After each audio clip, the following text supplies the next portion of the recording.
Hello friends, welcome to Jeni's kitchen.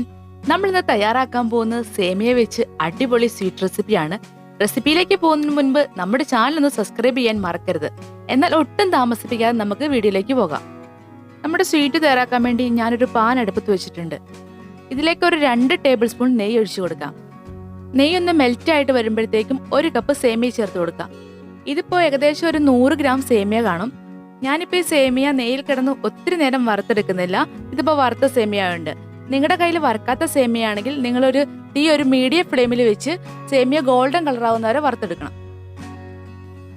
ഇനി നമുക്ക് 8-10 കശുവണ്ടി ചേർത്ത് കൊടുക്കാം. ഈ ഒരു സമയത്ത് തീ ലോ ഫ്ലെയിമിലായിരിക്കണം. ഇപ്പം നമ്മുടെ സേമിയ ഇവിടെ റെഡി ആയിട്ടുണ്ട്.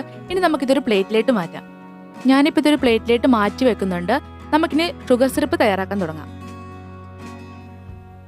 അതിനായി ഞാനൊരു പാൻ അടുപ്പത്ത് വെച്ച് ഒരു 2 കപ്പ് വെള്ളം ഒഴിച്ചു കൊടുക്കാം. ഇനി ഒരു 1/2 കപ്പ് പഞ്ചസാര ചേർത്ത് കൊടുക്കാം.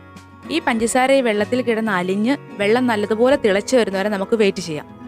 പഞ്ചസാര എടുക്കുമ്പോൾ നിങ്ങളുടെ മധുരത്തിനനുസരിച്ച് പഞ്ചസാരയുടെ അളവ് കൂട്ടുകയോ കുറയ്ക്കുകയോ ചെയ്യാവുന്നതാണ്. ഇപ്പം നമ്മുടെ പഞ്ചസാര നന്നായി അലിഞ്ഞു വന്നിട്ടുണ്ട്. അതുപോലെ വെള്ളവും തിളച്ച് വന്നിട്ടുണ്ട്. ഈ ഒരു സമയത്ത് നമ്മൾ നേരത്തെ തയ്യാറാക്കി വെച്ചിരിക്കുന്ന സേമിയ പഞ്ചസാര സിറപ്പിലേക്ക് ചേർത്ത് കൊടുക്കാം.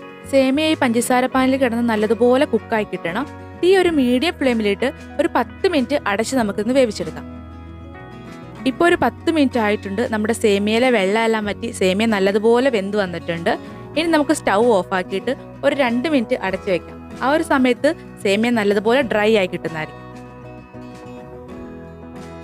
ഇപ്പോൾ ഒരു 2 മിനിറ്റ് കഴിഞ്ഞിട്ടുണ്ട്. നമ്മുടെ സേമിയ നല്ലതുപോലെ ഡ്രൈ ആയി കിട്ടിയിട്ടുണ്ട്. നമ്മുടെ സേമിയ കൊണ്ടുള്ള സ്വീറ്റ് റെസിപ്പി ഇവിടെ തയ്യാറായിട്ടുണ്ട്. ഇനി ഇതൊരു പ്ലേറ്റിലോട്ട് മാറ്റാം. നമ്മുടെ വീട്ടിലുള്ള സാധനങ്ങളൊക്കെ വെച്ച് തന്നെ സിമ്പിളായിട്ട് പെട്ടെന്ന് തന്നെ തയ്യാറാക്കാൻ പറ്റുന്ന ഒരു അടിപൊളി സ്വീറ്റ് റെസിപ്പിയാണിത്. എല്ലാവരും നിങ്ങളുടെ വീട്ടിൽ ട്രൈ ചെയ്ത് നോക്കണം. സൂപ്പർ ടേസ്റ്റാണ് കഴിക്കാൻ. അപ്പോൾ ഇന്നത്തെ റെസിപ്പി നിങ്ങൾക്ക് ഇഷ്ടമായെങ്കിൽ നമ്മുടെ ചാനൽ സബ്സ്ക്രൈബ് ചെയ്യാൻ മറക്കരുത്. വീഡിയോയിലൊക്കെ ഒരു ലൈക്കും തരണം. എല്ലാവർക്കും ഷെയറും ചെയ്ത് കൊടുക്കണം. അപ്പോൾ അടുത്ത വീഡിയോയിൽ മറ്റൊരു റെസിപ്പിയുമായി കാണാം. താങ്ക്